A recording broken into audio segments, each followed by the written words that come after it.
Dr. Neil deGrasse Tyson. He is a celebrated astrophysicist and author, and he's joining us today not only to talk about his latest book, Merlin's Tour of the Universe, but he's also going to be talking about the future of space policy, private investments, and the role of the Space Force. Neil, thanks so much for joining us today. Thank you. It's so great to have you. But here with the with the everything. with the everything. Yeah, we love it. So I do want to talk to you. Okay, we got your book here, Merlin's Tour of the Universe. Yeah. Talk to us about what your motivation was about writing this book and what inspired you. Yeah, so Merlin is a fictional character from the Andromeda Galaxy visiting Earth, and I've used him as Merlin is an it.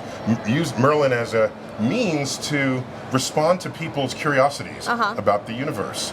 And I wrote a column, a question and answer column with that pen name, and that's the compilation of it. And in fact, it was my very first book. And I tested all these ways that I might teach people, and then I said it's time to re-inhabit this character and bring him into the 21st century. And so that's what this is. But how did you select these mysteries, these stories that you decided to put in this book and really develop Merlin's voice? Yeah, thank you. That's exactly what happened. So I had a choice of 1,000 questions that the public had asked me, and I said that's a good one. There's one that other people I know will want. And then when you cull them, they become these dewdrops of curiosity expressed by the public and replied to by Merlin. So Merlin's been around for all of time. You say, "Dear Merlin, I don't quite understand gravity," and Merlin remembers a conversation with Isaac Newton, and Isaac Newton answers it. Plus, Merlin's friends with Santa. Very helpful when you're talking about the North Pole, because all manner of things happen. Earth rotates on it, and so, but it's a playful romp through very interesting and deep concepts in the universe, just to sensitize us all to the fact that the universe is our backyard. And of course, space investments know this. All right, you can invest on Earth or you can invest in space, and space is infinite. Of course.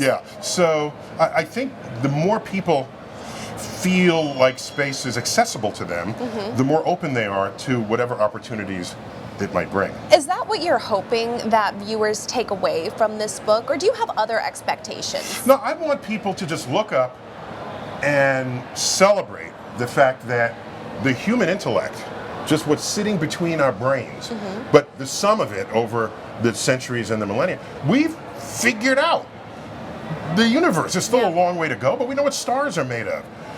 Twinkle, twinkle, little star, how I wonder what you are. No, we don't wonder anymore. We got that. Okay?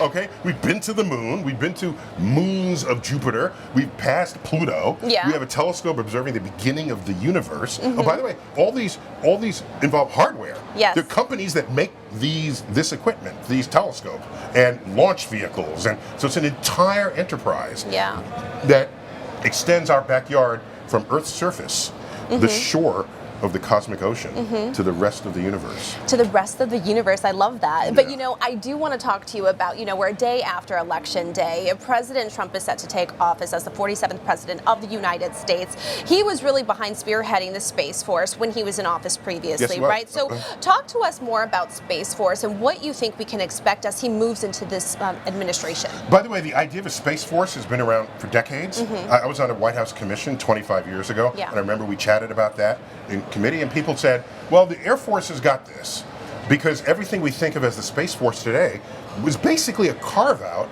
from the Air Force. It was the U.S. Air Force Space Command. All right, so it's more sort of a geographic carve-out of expectations and utilities and budgets than a brand new thing. So previous presidents could have done it, but Trump said this time has come. But it's not any different from the Second World War. We had the U.S. Army Air Force. The Air Force was part of the Army. And 2 years later, they split it out. The command and control is different. The engineering is different. The expertise is different. It made complete sense. And no one looks back and says, oh, that was a mistake. You shouldn't have done that. And today, we have ever-growing assets in space. Not just the value of the hardware itself, but the value of the commerce it empowers. The GPS satellites, originally launched by the Air Force, now under the control of the Space Force. There is no Uber without GPS. There's no tracking of your packages from FedEx and UPS and Amazon. No. So think about, so if you want your Defense Department to protect you and your loved ones, you also wanted to protect your assets. And our space assets are higher than ever before. And I do want to ask you too, Elon Musk, SpaceX has obviously been at the forefront of many of these space initiatives that we have been seeing recently, but he's highly also visible, highly visible, but he's also been one of the major supporters for President Donald Trump, heavily campaigning for him in the last several months, as well as contributing $100 million to his campaign. Lunch money for him. So talk to me about... Was it really a lot of money for him? I mean, to many people, $100 million is a big chunk of change. But I do want to ask you what you think his role is going to be as this new administration steps in. I don't know what he's been promised. There's something about efficiency officer. I don't even know what that means. But I do know that the country has embraced SpaceX ever since it began. And in terms of what role it has played in moving NASA astronauts, launching satellites in the commercial sector, and there's some mild controversies in and out of there, but you'd expect that with any enterprise that's never been done before and is large and expensive and the like.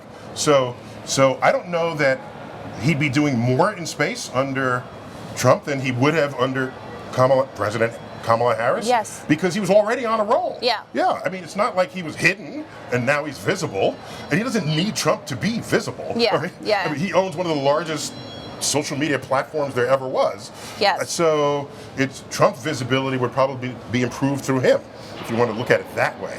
So Elon is reducing the cost of access to space. Very important feature of what it is to commercialize space. And by the way, you didn't ask, but NASA's budget is $20-something billion. The world budget for space is nearly $600 billion. Wow. So when we think of space, you think of NASA and governments. No, it is a free market enterprise going on right now. Do you think we're going to see an uptick in space investment now with the new administration? Now, Elon Musk has been actually, at the forefront of these conversations. Possibly. People might feel that it's safer to do so because Elon has got, the president has a direct ear to Elon, and Elon is a big player on that landscape. But that landscape has always been populated.